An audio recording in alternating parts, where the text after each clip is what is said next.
সকাল থেকে আজকে বিকাল পর্যন্ত কি কি কাজ করলাম নতুন বাড়িতে এসে, তো সেটাই শেয়ার করব তোমাদের সাথে। কাজ কিন্তু আমরা সবাই কম বেশি করেই থাকি গৃহিণীর গ্রামীণ ব্যস্ত সংসার জীবনে। তো সময় কারো একটু কম লাগে আর একটু বেশি লাগে, তো এটা কেন লাগে সেটাও কিন্তু আজকে বলবো। আর সব সময় গুছিয়ে করার চেষ্টা করবে, আর একটা কাজের ফাঁকে আর একটা কাজ করে নেবে, তাহলে তোমার সময়ও বেঁচে যাবে, কষ্টও কম হবে। দেখো, প্রথমেই কিন্তু সকালে উঠেই আমি এই যে সামনের জায়গাটা বসার এইখানটা ভালো করে ঝাড়ু দিয়ে নিচ্ছি। এখন জানো যে ঝড় বৃষ্টি হচ্ছে, তো এই জন্য পাতা টাতা ময়লাও জমে যাচ্ছে চারিদিক থেকে। ঘাস আছে প্রচুর পরিমাণে, তারপরেও ধুলা একটু কম আছে, কিন্তু পাতা পড়ছে, বৃষ্টি আসলেই পানি আসছে। তো যাই হোক, ওইটা ঝাড়ু দেওয়ার পরে দেখো নিচেটা একটু ঝাড়ু দিয়ে নিচ্ছি। আর এইখানটায় সব পাকা করা, আর কিছু আমের পাতা পড়ছে। এই দেখো, বাড়ি থেকে এখনও জিনিসপত্র কিন্তু আনার কাজ হচ্ছে, মানে সবটা এনে উঠতে পারিনি। আর তোমরা তো জানো কম বেশি যে কত সময় লাগে আর কি। তো যাই হোক, তো সেই কারণে উনি জিনিসগুলো আনছিল আর আমি ঝাড়ু দিচ্ছিলাম। তো ঝাড়ু দেওয়ার শেষে ঝাঁটাটা ধুয়ে এখন রোদে দিলাম যেন শুকিয়ে যায়। তারপরে বিছানা বের করে নিলাম। এই যে বালিশগুলো নিয়ে আসছে, বালিশগুলো সব রোদে দেবো। বালিশগুলো যেহেতু ভ্যানে করে আনা হয়েছে, সেই জন্য তার গায়ে কিন্তু একটু ধুলো ময়লা লেগে গেছে। আর তার জন্য আমি এই কাভারগুলো সব এইভাবে খুলে নিচ্ছি, সুন্দর করে পরিষ্কার করে ধুয়ে দেব, তারপরে আবার ওগুলো পরাবো। তুলার জিনিস তুমি যত রোদে দিয়ে শুকাতে পারবে, দেখবে সেইটা মাথায় দিতে ততটাই আরাম পাবে। আর সেই তুলাগুলো চেপে না থেকে রোদ পেয়ে একদম ফুলে ফেপে উঠবে, আর অনেকটাই নরম মোলায়েম হবে। তোমরা এটা চাইলে ট্রাই করে দেখতে পারো। বালিশগুলো রোদে দেওয়ার পরে এখন চলে আসলাম বালিশের কাভারগুলো পরিষ্কার করার জন্য। এই যে ডিটারজেন্ট দিয়ে পানি দিয়ে পরিষ্কার করে দিচ্ছি। আর এইখানের পানি অনেকটাই ভালো, পরিষ্কার স্বচ্ছ। আর স্বচ্ছ পানিতে কিন্তু গুঁড়া একটু কম লাগে, আর যেখানে পানি ভালো না সেখানে কিন্তু সবটাই সমস্যা হয়ে যায়। তো এই ট্যাপে আমি বারবার পানি বদলে তারপরে পরিষ্কার করে নেব কাভারগুলো, যতক্ষণ না গেঁজাগুলো চলে যায়। এই যে ফেনা সাবানের এইগুলো। আর পুকুরটা দেখতে দেখাইছিলাম তোমাদের, ওইটা পানি যখন হয়ে যাবে তখন আর এইভাবে এখানে ধোয়াধুয়ি করবো না, অবশ্যই পুকুরে গিয়ে ধুয়ে নেবো একটু খোলামেলাভাবে। যতদিন ভালো বৃষ্টিতে পুকুরটা না ভরে ওঠে ততদিন কিন্তু এইভাবে ধুতে হবে। তো যাই হোক, এইগুলো সব ধুয়ে এখন রোদে মেলে দেব। আর দেখো এই জায়গাটা কি সুন্দর রোদ, বিকাল 5টা পর্যন্ত রোদ থাকে এখানে। একদম সকালে উঠেই রোদ, আর সারাদিনটা এরকম রোদ। এইখানে কাপড় বা অন্য কোনো ভারী জিনিস শুকাতে আমার খুব একটা বেশি অসুবিধা হচ্ছে না, বাড়ির মতো আর কি। তো বাড়িতে একটু ছায়া পড়তো, মানে ছাদে, তো এখানে এসে আর ওই অসুবিধাটা নেই। যাই হোক, ওটাও বাড়ি এটাও বাড়ি, দুইটাই বাড়ি, সমস্যা নেই। আর এইদিকে দেখো ঘরের ভিতরে কি অবস্থা, এখনও সব গুছিয়ে উঠতে পারিনি। আর জানো, এরা একটু এসে মানে জ্বালাতনি করছিল, মানে নতুন জায়গায় এসেছে সেজন্য। বাড়িতে সবার সাথে থাকা অভ্যাস, আর হঠাৎ করে এরকম একা হয়ে গেছে, সেই জন্য ওনার একটু মানে অসুবিধা হচ্ছে। তারপরেও আমি ওকে বিকালে কিন্তু বাড়ি নিয়ে যাই। এইখান থেকে বাড়ি বেশি দূরে না, মানে এই বাড়ি থেকে ওই বাড়িটা বেশি দূরে না। দেখো, এখন খাটটা সুন্দর করে গুছিয়ে নিচ্ছি। আর এই যে জানালাগুলো এখনও মানে পর্দার কিছু করা হয়নি, মিস্ত্রিকে জানানো হয়েছে, উনি এসেই কিন্তু খুব তাড়াতাড়ি এগুলো লাগিয়ে দেবে।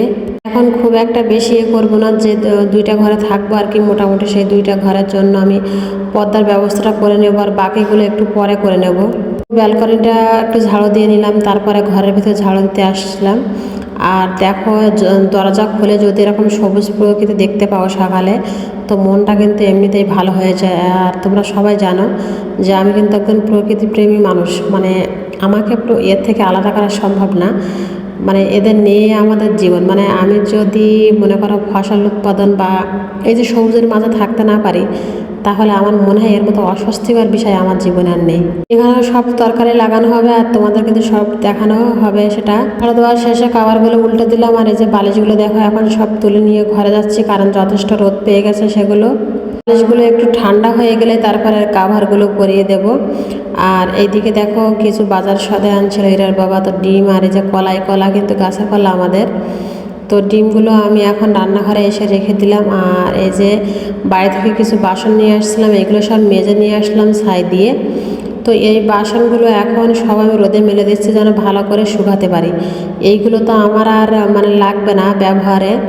তো বাড়ি থেকে যখন নিয়ে আসছি তখন ভাবছি যে একবারে পরিষ্কার করে নেই, এইখানে পানি তো নেই পুকুরে, আর পানিতে হতে দেরি হবে, ততক্ষণে কি জিনিসগুলো ফেলিয়ে রাখবো, তার থেকে এইভাবে পরিষ্কার করে বস্তায় ভরে নেই। আর এখন এইভাবে রোদে মেলিয়ে দিয়ে সেগুলো সব শুকিয়ে নেব, মানে পানিগুলো যাতে ভালো হবে। আর তোমরা জানো কি না জানি না, স্টিলের জিনিসে কিন্তু পানি থাকলে জং এসে যায়। তো যাই হোক, দেখো কাপড়গুলো সব শুকিয়ে গেছে, এখন আমি উঠিয়ে নিয়ে যাচ্ছি। আর এই যে ইরার বাবার এই পাঞ্জাবিটা একটু ভেজা ছিল, সেটা আমি রেখে দিলাম। আর এইখানে আরও কিছু বাসন ছিল, সেগুলো সব রোদ দিয়ে শুকিয়ে এখন সব উঠিয়ে নিয়ে যাব। বিছানাটাও একটু উঠিয়ে আমি পাশে রেখে দিচ্ছি, কারণ এটা আমার প্রতিদিনের জন্য কাজে লাগবে। আর এইখানে আমি রেখে দিচ্ছি। রান্নাঘরটা মোটামুটি গুছিয়েছি, কিন্তু সবটা আমি এখনও গুছিয়ে উঠতে পারিনি, আমার অনেকটাই সময় লাগবে। আর যেহেতু একা হাতে গোছাচ্ছি আর আমার মেয়েও একটু বিরক্ত করছে, এই জন্য আমি সবটা পেরে উঠছি না, তা না হলে হয়ে যেত। কিছু বেসন নিয়ে আসছিলো, সেটাও আমি ভরে নিলাম। আর এই যে দেখো বস্তা, এগুলো কিন্তু ময়দার আটা। ওই যে রুটি দিয়েছিল তখন কিন্তু আটা আমাদের অনেকটাই বেশি ছিল, আর সেই আটাটা ইরার বাবা ঘেরে কম্পোস্ট করতে চাইছিল, কিন্তু ঘেরের মাছ যেহেতু সব ধরা হয়ে গেছে, এই জন্য উনি বললো যে এগুলো খেয়ে ফেলার জন্য। এখন আমি ডিমগুলো সব খাঁচি থেকে নামিয়ে নিচ্ছি ঝুড়িতে, কারণ এইগুলো সব ফ্রিজে রেখে দেবো। আর এখন তো কী পরিমাণে গরম পড়ছে বুঝতেই পারছো, বাইরে কোনো জিনিস রাখার মতো নেই। নতুন বাড়িতে এসে আসলে কত কি কাজ মনে হচ্ছে, যেখানে ছিলাম ভালোই ছিলাম, এখানে না আসলে ভালোই হতো। তো কী করার, আসতেই তো হবে, তাই না? তো সেই কারণে আসতেই হলো। আর এত যে ঝামেলা, জিনিসপত্র ববি, আমি এটা আগে কখনো ফেস করিনি, জানতামও না। তো এইবার মনে হাড়ে হাড়ে টের পেলাম, মানে বাড়ি পাল্টানোর আর কি। যেহেতু গ্রামের মানুষ, সেই জন্য কিন্তু আমাদের বাসা বদলানো লাগে না, আর যেখানে থাকি সেখানেই কিন্তু স্থায়ী থেকে যায়। তো যখন বাড়ি একটু ভালো করে করা হয়, তখন তো সেই বাড়িতে যেতেই হবে।